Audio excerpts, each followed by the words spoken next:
So when we first spoke earlier this year, you kind of mentioned that fire season has gotten longer and it's gotten kind of more difficult. Let's talk about 2025 fire season. Sure, yeah. What you got? So 2025 fire season started on 6/6, so kind of a typical springtime.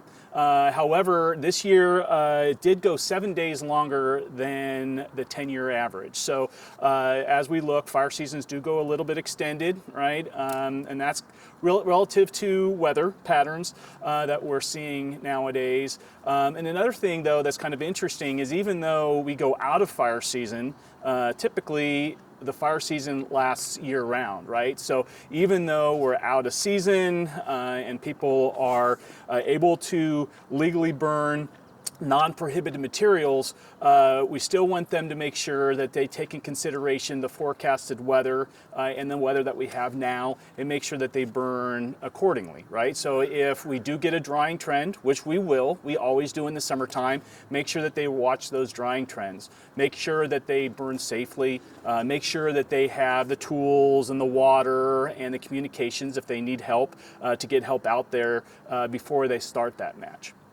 Did we feel adequately staffed? Was everything kind of in the wheelhouse, working the way it should? Yeah, this year I feel that we were adequately staffed. If you look at the fire resources we had and the personnel that we had, definitely able to respond and do necessary suppressive action to those fires to make sure that the footprint was as small as possible and make sure that the damage to the lands of the Oregonians was as small as possible.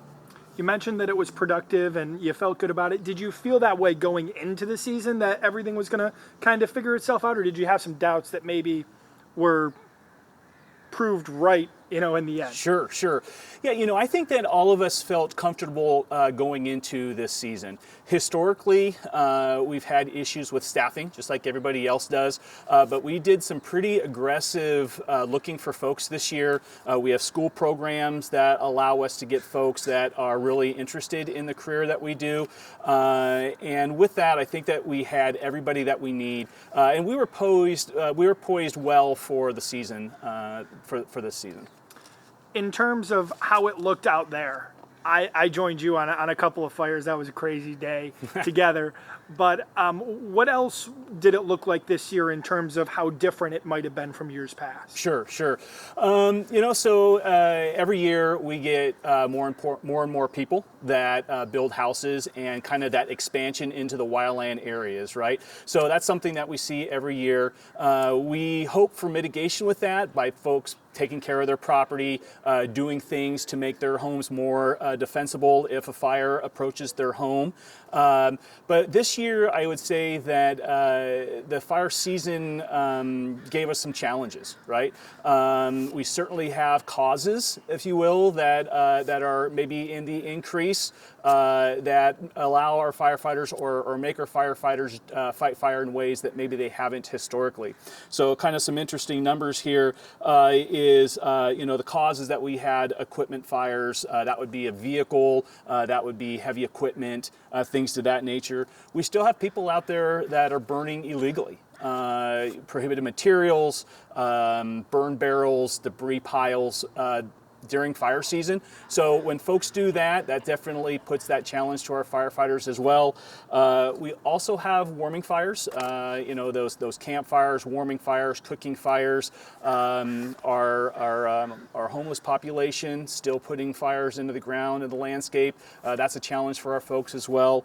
And then of course, lightning, right? There's not much we can do about lightning, but that is something that our folks saw this year as well, and that was a challenge.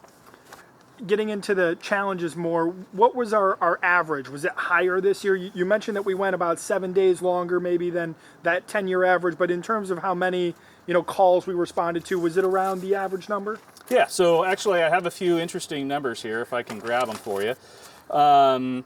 So this year we had 47 statistical fires for a total of 425 acres. So that is our 10-year average is about 51 fires. So we're actually a little bit lower than our 10-year average this year.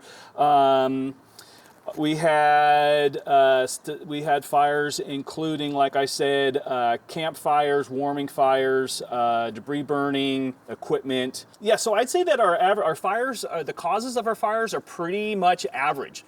From the years past. A few less acres than in the past 10 years or the 10-year average. And, I'd like to say that's just because of the aggressive firefighting that our folks do. Let's live in a utopia world for a quick second here. Going into next season, if you could change anything or if you could have anything, what would you try to put in place before next season? Sure. I think one of the larger challenges of our managers is the continuous revolving door of entry-level firefighters. And I think that is a concern or a challenge for wildland firefighters across the state. So if there was like a magical button that I could push to make it easier in the future, it would be the ability to retain our firefighters, our entry-level firefighters, for a longer period of time. So we have an opportunity to train them, to give them experience, and have them have a desire to stay. Which we are seeing that is improving, right? We are seeing that our average employment time for our employees is longer, and we like to think that that's because the training that we give them, the training we give them, and then just a positive work environment. How long has that been a challenge, being able to retain people? Oh my goodness. As long as I've been here. I'd say it's always been a challenge. The nature of our job is just that reoccurring new employee. Just like everybody else, I think maybe we saw a bit of an uptick with that during the COVID years, right? But we're getting out of that, right? We're finding out what we need to do to motivate those employees to come here and stay here and be happy here. So I think we're on the great page now. Going back to that, when we spoke in June, you mentioned that a lot of the people that work during wildfire season are more part-time, kind of come in during that time. So are we losing people now? Sure, yeah. We're going to be in that transition of losing our entry-level firefighters. So some of them will be laid off for the season at the end of this week. Another series of them will be laid off next week. However, we do have the ability to keep our core folks, right? So those are the folks that are the fire experienced folks. Those are the managers of those entry-level firefighters. And we find opportunities to keep them around a little bit longer. And a lot of that is by nature of working on defensible space, prepping for next year.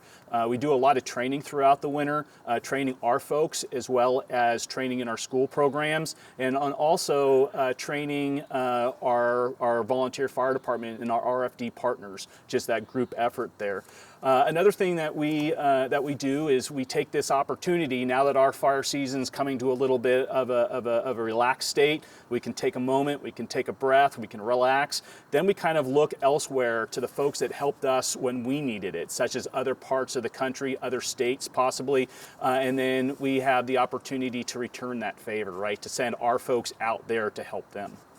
For the general public who may be seeing this for the first time, I'm sure they're used to this kind of thing. Me, not so much. So what do you think the crux, the main piece of this update is?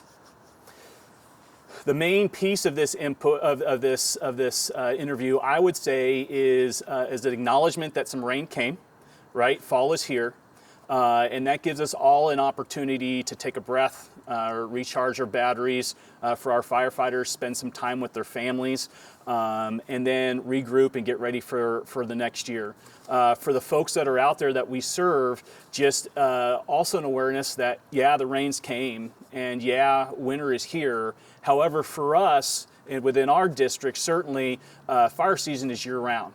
So as you go out there and you do your debris burning, and you burn your non-prohibited materials, and you take the opportunity to clean up your yard and the bushes and all of these things that we want you to do, just please remember that it can dry out, and a lot of times it will. So before you light that match, make sure that it's a safe burn day.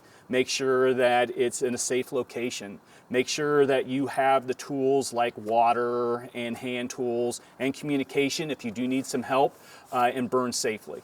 In terms of finding that information out, if you're the general public, if maybe you don't have access to a television or something like that, can they call you and kind of figure this kind of stuff out? Absolutely, yeah. They can call us and just ask us our advice. We'd love to give it to them.